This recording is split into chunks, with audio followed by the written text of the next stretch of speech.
வணக்கம். தினந்தோறும் இட்லி தோசை அப்படின்னு சாப்பிடாம ஒரு நாளைக்கு இந்த மாதிரி சேமியாவில் கிச்சடி செஞ்சு பிள்ளைகளுக்கு கொடுத்தீங்கன்னா நல்லா டேஸ்டியாக சாப்பிடுவாங்க. இதுக்கு தேவையான பொருள் என்னன்னு பார்த்தலாம். சின்ன வெங்காயம் ஒரு 50 கிராம் அளவுக்கு எடுத்து பொடியாக கட் பண்ணி வச்சுருக்கிறேன். சிறிதளவு இஞ்சியை பொடியாக கட் பண்ணி வச்சுருக்கேன். 2 பச்சை மிளகா, வரமிளகா 2 போட்டிருக்கேன். நீங்கள் காரத்துக்கு தகுந்தாப்பில் போட்டுக்கோங்க. 2 ஸ்பூன் கடலைப்பருப்பு, ஒரு சின்ன கேரட் ஒன்றா பொடியாக கட் பண்ணி வச்சுருக்கேன். வாங்க கிச்சடி எப்படி செய்கிறதுன்னு பார்த்துக்கலாம். இப்போ ஒரு அகலமான பாத்திரத்தை அடுப்பில் வச்சு சூடு பண்ணியாச்சு. ஒரு 1.5 செம்பு தண்ணி சேர்த்துக்கலாம். 1.5 செம்பு தண்ணி சேர்த்துட்டு நல்லா கொதிச்சதும் நான் வந்து ஒரு பாக்கெட் அணில் சேமியா தான் சேர்த்துருக்கேன். ஒரு பாக்கெட்டுக்கு 1.5 செம்பு தண்ணி ஊற்றுனீங்கன்னா சரியாக இருக்கும். இதை நல்லா நம்ம போட்டு கொதிக்க விட்டுருவோம். ஒரு நிமிஷம் வந்து கொதிச்சா போதும். அப்படியே ஆவி வந்தோடனே நம்ம இதை இறக்கிடணும், இல்லைன்னா ரொம்ப வெந்துடும். இது கொஞ்சமாக தேவையான அளவு கொஞ்சம் உப்பு சேர்த்துக்கலாம். உப்பு சேர்த்து நல்லா கிளறி விட்டுருங்க. கிளறிட்டு இந்த அளவுக்கு இருந்தால் போதும். இப்போ வந்து இதை வந்து எடுத்து நம்ம வடிகட்டி எடுத்துக்கலாம். இந்த மாதிரி வடிகட்டி எடுத்துக்கிடுவோம். குழைய விடாமல் எடுத்தோம்னா தான் அப்படியே பருப்பு இயற்கையாக இருக்கும். நம்ம கிண்டுறதுக்கு சாப்பிட்றதுக்கும் நல்லாயிருக்கும். இல்லைன்னா குழஞ்சி போயிடும். கிச்சடி வந்து ரொம்ப கொலன்னு ஆகி போயிடும். அதனால் நம்ம இது ஒரு நிமிஷத்துலேயே இதை எடுத்துருங்க. இப்போ எல்லாத்தையும் வடிகட்டி நம்ம எடுத்துட்டோம்.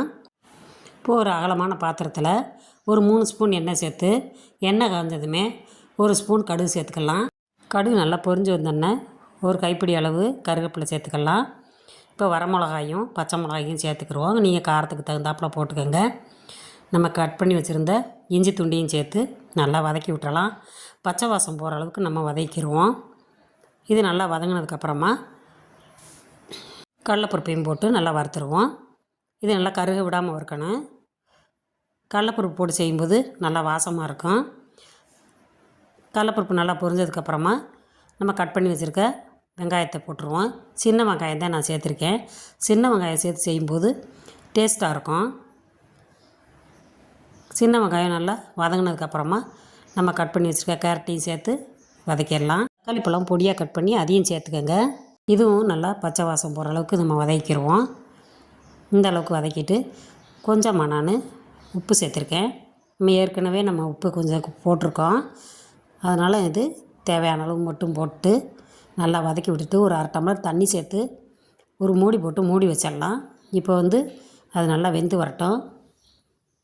இப்போ இது நல்லா வெந்து வந்துருச்சு. இது எல்லாமே வதங்குற வரைக்கும் அடுப்பை வந்து மீடியமாக வச்சுக்கலாம். 1/4 டீஸ்பூன் மஞ்சள்தூள் சேர்த்துக்கலாம். இப்போ கேரட்டு, வெங்காயம், தக்காளி பழம் எல்லாமே வந்து நல்லா வெந்து வந்துருச்சு. இந்த அளவுக்கு நல்லா வதக்கி விட்டுட்டு வேக வச்சிடலாம். இப்போ நம்ம வடிகட்டி வச்சுருக்க சேமியாவை அதில் சேர்த்துருவோம். சேமியா பாருங்கள் நல்லா உதிரி உதிரியாக இருக்குது. இப்போ இது எல்லாத்தையும் போட்டுட்டு நல்லா இதை கலந்து விட்டுருங்க. காய், பருப்பு எல்லாம் ஒன்று சேர்கிற அளவுக்கு நல்லா கலந்துக்கலாம். கலந்துட்டு இதில் வந்து ஒரு அரை எலுமிச்சம்பழம் புழிஞ்சு விட்டுக்கோங்க. நான் எலுமிச்சம்பழம் புளியலை. எலுமிச்சம்பழம் சேர்த்து செய்யும்போது இன்னும் டேஸ்டியாக இருக்கும். இது மாதிரி நீங்கள் உங்கள் வீட்டில் செஞ்சு பாருங்கள். இந்த வீடியோ உங்களுக்கு பிடிச்சிருந்துச்சின்னா நம்ம சேனலை மறக்காமல் லைக் பண்ணுங்கள், சப்ஸ்கிரைப் பண்ணுங்கள். உங்கள் ஃப்ரெண்ட்ஸுகளுக்கெல்லாம் ஷேர் பண்ணி விடுங்க.